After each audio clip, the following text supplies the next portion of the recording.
I want to talk about Cuba, and I'm not going to do a very deep dive. There's another creator on here, Unlearn16, who did a fantastic deep dive into the United States and Cuba relations since the Spanish-American War, so since the 1890s.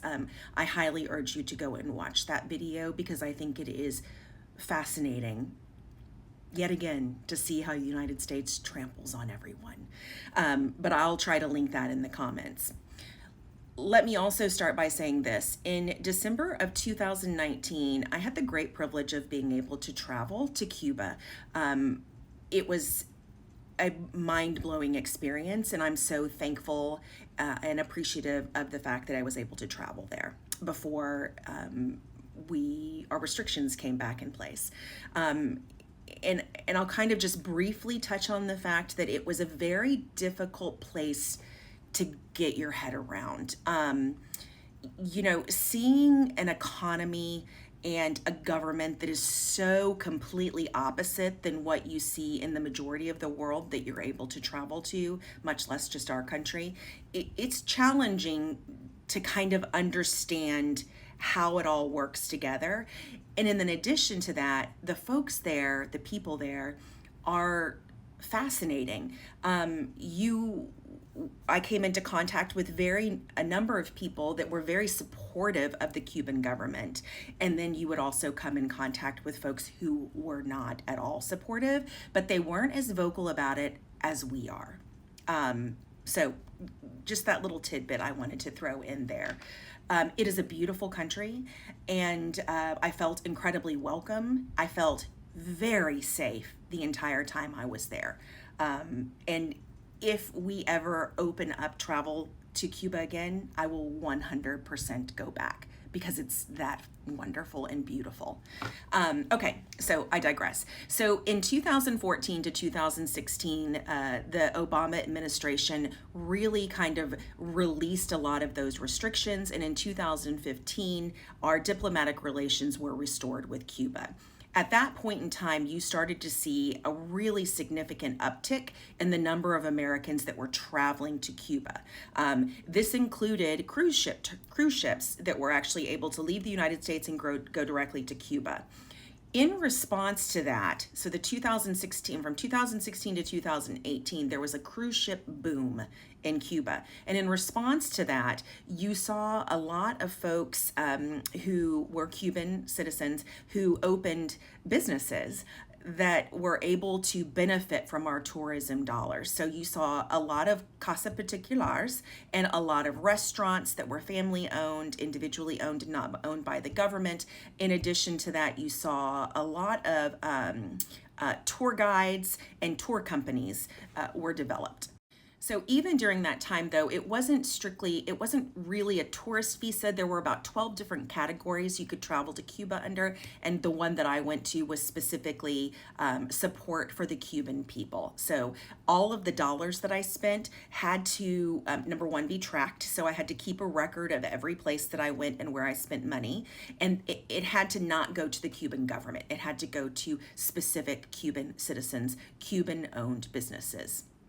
So then flash forward to 2017 to 2019, the Trump administration started to severely limit travel to Cuba, which had been the way that it had been for a long time. The Obama administration just did something beautiful and genius, and I'm thankful that they did. So in 2017, travel started tightening, and then in June 2019, cruise ships were no longer allowed to travel to Cuba. As you can imagine, the Cuban government and the Cuban people had spent quite a bit of money developing these cruise ship terminals and businesses all around that cruise ship terminal area. This was devastating to the economy, the tourism economy in Cuba. Okay, so now let's talk about what's happening in Cuba now. Cuba relies very heavily on oil to fuel its country. They also have incredibly aging and old infrastructure. So their energy is derived from oil.